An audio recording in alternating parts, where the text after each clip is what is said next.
गर्मियों की दुल्हन। आम, नारियल पानी, ठंडा पानी, एसी। अरे ये सब तो बाद में याद आता है।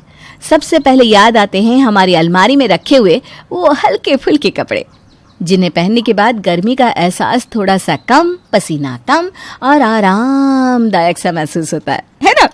आपको भी याद आ गए ना आपके वो हल्के फुल्के से कपड़े। लेकिन हमारी पिंकी को ये सब कहाँ सूझने वाला था। वो तो ले रही थी जैकेट और ठंडी में पहनने वाले कपड़े। अरे माँ, मैं हनीमून के लिए मनाली जा रही हूँ। आपको पता है ना वहाँ कितनी ठंड होती है। हाँ हाँ, मुझे पता है, वहाँ बहुत ठंड होती है बेटा। तूने सारे कपड़े अच्छे से बैग में डाल लिए हैं ना? हाँ माँ, मैंने सब कुछ रख लिया है। हम लोग 10 दिन रहने वाले हैं वहाँ। कितना मज़ा आएगा ना। सही है। दिल्ली की गर्मी से तो शिमला में तुम दोनों को मज़ा ही आएगा। अच्छा, तूने बाकी कपड़े भी रख लिए ना? हाँ मम्मी, मैंने शिमला जाने वाली बैग अलग से बनाई है और घर में पहनने वाले कपड़े अलग से वाले हैं। नई दुल्हन है ना, अच्छे अच्छे सूट डालना, समझी? क्योंकि शादी के बाद सबकी नज़र नई दुल्हन पर ही रहती है। हाँ माँ, मैंने सारे अच्छे अच्छे सूट्स ही डाले। आप देखना, जब मैं पहनूंगी ना तो सब लोग देखते ही रह जाएंगे। हाँ, और सारे गहने भी अच्छे से पहनना। हाँ बेटा। हाँ माँ, मुझे पता है। तुम ना ज़्यादा चिंता मत करो, मैं ऐसे तैयार होंगी कि सबसे अच्छी मैं ही दिखूंगी। चल, अब तू बाकी की पैकिंग कर ले, मैं आती हूँ शादी के बाकी काम देखकर। ठीक है माँ। अनुज को फ़ोन कर लेती हूँ, पूछती हूँ सारी पैकिंग हो गई कि नहीं। हेलो, मैं अभी तुम्हें ही याद कर रहा था। क्यों? अरे माँ ने तुम्हारे लिए कुछ कपड़े और साड़ियाँ ली है, तो बस यही सोच रहा था कि तुम उन कपड़ों में कैसी लगोगी। अरे वाह, तुम देखना, शादी के बाद मैं ऐसे तैयार होंगी कि तुम देखते ही रह जाओगे। रोज़ अलग अलग कपड़े, रोज़ अलग ढंग से तैयार होंगी मैं तुम्हारे लिए। वो कहते हैं ना, शादी का लड्डू खाने में तो बहुत मीठा होता है, लेकिन जब उसे खा लेते हैं तो उसे पचाने में बहुत तकलीफ होती है। हमारी पिंकी के साथ भी कुछ ऐसा ही हो रहा था। अरे वाह वाह, चलो आ गए तुम दोनों घूम के। मज़ा आ गया होगा शिमला में तुम दोनों को। मज़ा तो बहुत आया माँ, वहाँ इतनी ठंडी ठंडी बर्फ़ थी कि पूछो ही मत। यहाँ आकर तो ऐसा लग रहा है जैसे ओले गिर रहे हो। हाँ, यहाँ तो सच में बहुत ही गर्मी है। अरे अब क्या कर सकते हैं, घर तो वापस आना ही था एक ना एक दिन। चलो तुम दोनों अभी जाकर फ्रेश हो जाओ, फिर बहू तुम रसोई में कुछ मीठा बनाकर सबके लिए खाना बना देना, ठीक है? जी ठीक है मम्मी जी। आ जाओ, हम ऊपर कमरे में चलते हैं। हाँ चलिए। दिल्ली की गर्मी तो देखो, मुझसे तो सहन ही नहीं हो रही। तुम एक काम करो, नहा लो और तैयार हो जाओ। आज मोहल्ले की औरतें भी आने वाली है शायद तुम्हें देखने के लिए। अच्छा, फिर तो कुछ अच्छा सा पहनना पड़ेगा। क्या हुआ, तुमने कुछ कहा क्या? नहीं नहीं, मैं नहाकर तैयार होकर आती हूँ। तुम्हारे लिए कपड़े निकाल दूँ? मेरे लिए तुम ट्रैक और टी शर्ट ही निकाल दो। इतनी गर्मी में मुझसे इतने भारी कपड़े नहीं पहने जाएंगे। इनका अच्छा है, ट्रैक और टी शर्ट पहन के बैठ गए। हे भगवान, मुझे तो भारी सा सूट पहनकर रसोई भी बनानी है और घूंघट डालकर बैठना भी है। आज तो बचा लेना राम जी।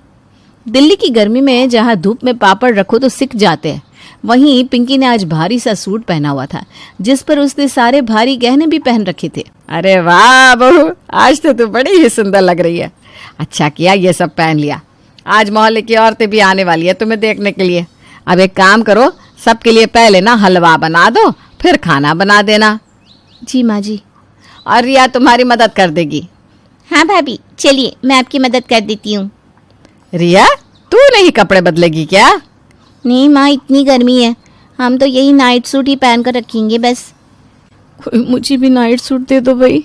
ये सूट पहनने के बाद तो मुझे ऐसा लग रहा है जैसे मैंने आग को लपेटा हुआ हो बदन पर। सही कह रही है तू। हम भी यही सोच रहे हैं कि कोई कॉटन का सूट ही पहन लेते हैं। हे भगवान, ये क्या जुल्म है। मेरे सामने ही सब लोग हल्के फुल्के कपड़े पहन रहे हैं और मैं हूँ कि अपनी मौत को दावत दिए बैठी हूँ। क्या हुआ भाभी, कब से आप कुछ सोच रही हैं? अरे नहीं नहीं, कुछ नहीं, बस यही। चलो हम हलवा और खाना बना देते हैं सबके लिए। हाँ भाभी, आइए हम आपकी मदद कर देते हैं। रिया और पिंकी ने मिलकर सारा खाना और हलवा सबके लिए बना लिया, लेकिन उसके बाद पिंकी की हालत गर्मी के कारण जलते हुए कोयले जैसी हो गई थी। बैठ जा बहू, बैठ जा थोड़ी देर। जी माँ जी। बड़ा शौक था मुझे गर्मी में शिमला जाने का। क्या सोचकर मैंने गर्मियों में शादी की। अब ये भी नहीं कह सकती कि मैं नाइट सूट पहन के बैठूं क्या। नई दुल्हन हूँ, कैसा लगेगा अगर मैं पुराने से हल्के फुल्के कपड़े पहन लूंगी तो। ये ले बेटा ठंडा है, इससे ना तुझे अच्छा लगेगा, पी ले पी ले। जी माँ जी। तू ठीक तो है ना बहू? हाँ हाँ ठीक हूँ, मुझे क्या होगा। माँ मोहल्ले की औरतें आई हैं बाहर, चलिए ना। अब हाँ हम आते हैं। पिंकी तू एक काम कर, सबके लिए चाय लेकर बाहर आ जाना। जी माँ जी ठीक है। इतनी गर्मी में चाय कौन पीता है, ठंडा मंगवा लेते। अब फिर से मुझे रसोई में जाना होगा। पिंकी किसी से कुछ कह नहीं पा रही थी, लेकिन इतने सारे भारी कपड़े पहनने के बाद उसे बहुत गर्मी लग रही थी। लेकिन अब मुंह दिखाए में तो उसे घूंघट डालकर रहना ही था, जो उसके लिए और भी भारी हो रहा था। अरे वाह कावेरी, तेरी बहू तो काफी सज धज के बैठी है। पिंकी बहू, तुम्हारा सूट भी ना काफी अच्छा है। अब पहन के देखिए ना आंटी जी, फिर आपको पता चलेगा कैसा लगता है इस भारी सूट को पहनने के बाद। मानना पड़ेगा कावेरी, बड़ी सुंदर बहू लाई हो तुम, बिल्कुल चांसी है। पता नहीं कब तक चांसी रहूंगी, इस गर्मी में तो मुझे लग रहा है जल के कोयले की खान बनने वाली हूँ मैं। अरे शीला आजा, तू भी देख ले मेरी बहू को, आजा।